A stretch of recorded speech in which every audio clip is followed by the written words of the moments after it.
Aleluia, aleluia, aleluia. Aleluia, aleluia, aleluia. Exultai e alegrai-vos, porque é grande nos céus a vossa recompensa. Aleluia, aleluia, aleluia. O Senhor esteja convosco. Ele está no meio de nós. Proclamação do Evangelho de Jesus Cristo, segundo São Mateus. Glória a vós, Senhor. Naquele tempo, ao ver a multidão, Jesus subiu ao monte e sentou-se. Rodearam-no os discípulos, e ele começou a ensiná-los, dizendo: Bem-aventurados os pobres em espírito, porque deles é o reino dos céus. Bem-aventurados os humildes, porque possuirão a terra. Bem-aventurados os que choram, porque serão consolados. Bem-aventurados os que têm fome e sede de justiça, porque serão saciados. Bem-aventurados os misericordiosos, porque alcançarão misericórdia. Bem-aventurados os puros de coração, porque verão a Deus.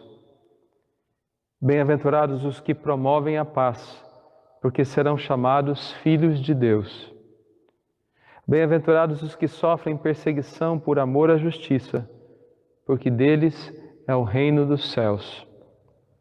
Bem-aventurados sereis quando por minha causa vos insultarem, vos perseguirem e mentindo disserem todo mal contra vós.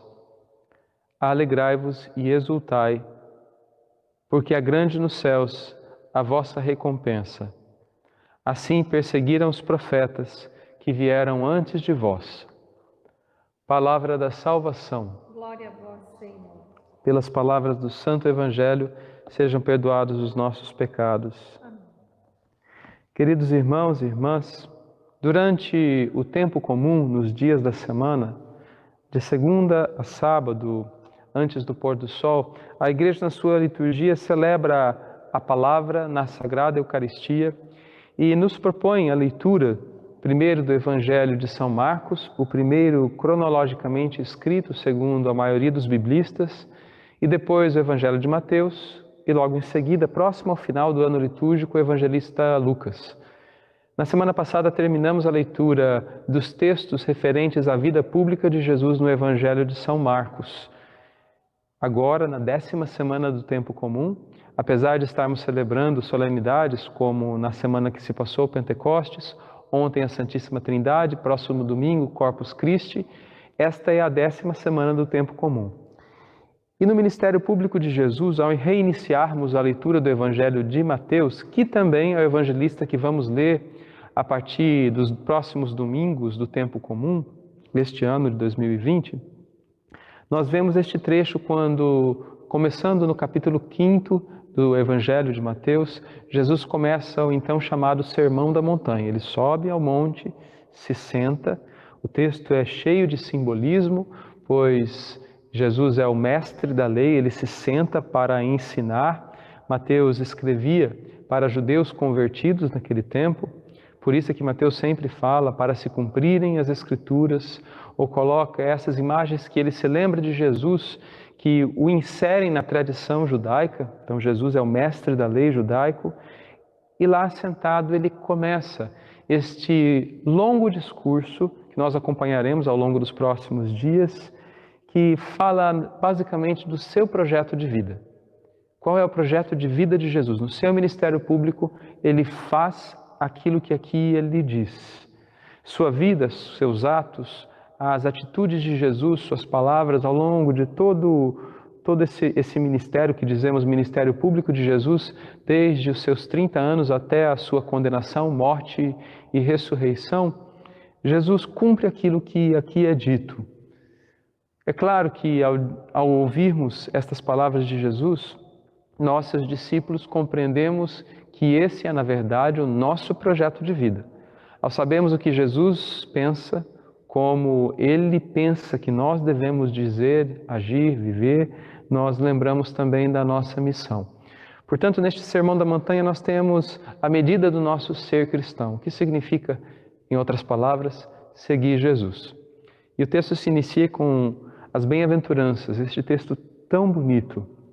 Ele é interpretado de muitos modos, mas basicamente o Senhor vem responder o nosso desejo de realização e de felicidade. Bem-aventurados é também traduzido como felizes. Feliz quem é assim. Felizes são aqueles que vivem desse modo, são pobres em espírito, não se apegam a nada.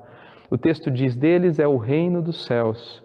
Depois Jesus fala dos humildes, pois possuirão a terra, dos que choram, pois serão consolados, os que têm fome e sede de justiça, pois serão saciados, os misericordiosos, pois também receberão misericórdia, os puros de coração, pois verão a Deus, os que promovem a paz, pois serão chamados filhos de Deus, os que sofrem perseguição por amor à justiça. E aí Jesus repete a primeira bem-aventurança, porque deles é o reino dos céus. Na verdade, o discípulo deve ser tudo aquilo. O discípulo de Cristo é o que é pobre em espírito, que é humilde, que chora, é perseguido neste mundo, que tem fome e sede de justiça, que é misericordioso, que busca pureza de coração, que sempre promove a paz. E ele é feliz porque faz parte do segmento, num mundo tão contrário a todos esses valores trazidos por nosso Senhor, a sua boa nova, o seu evangelho, esses são perseguidos por amor à justiça divina. E justiça é um dos temas centrais deste evangelho, evangelho de Mateus. Um dos temas centrais da vida de Jesus. Ele vem instaurar a justiça de Deus, que todos tenham vida. Justiça de Deus, que é o seu amor derramado a nós. Nós somos chamados a viver como Ele. Nós sabemos o que fazer. Que o Senhor nos ajude a alegrarmos-nos, a exultar de alegria ao viver estes valores santos que o Senhor Jesus encarnou na sua vida e também nos ensina a fazer. Que Ele nos ajude a termos a coragem dos profetas. No final do texto, Jesus diz, será grande a vossa recompensa, alegrai-vos e exultai, porque também assim perseguiram os profetas. Sim, nós somos chamados a ser profetas. E o profeta muitas vezes diz o que as pessoas não querem ouvir. Elias, como vimos no livro do Reis, o profeta Elias, o grande Elias, ele anuncia não coisas muito boas, porque as pessoas andavam mal, porque elas se desviaram do caminho. Ele anuncia que não haveria mais água, nem chuva, nem orvalho. Ele é socorrido pelo Senhor, alimentado pelo Senhor, saciado pelo Senhor, mas nem por isso deixa de ser perseguido. Que o Senhor nos ajude, que a nossa vida seja a proclamação destes valores que o Senhor Jesus nos ensina.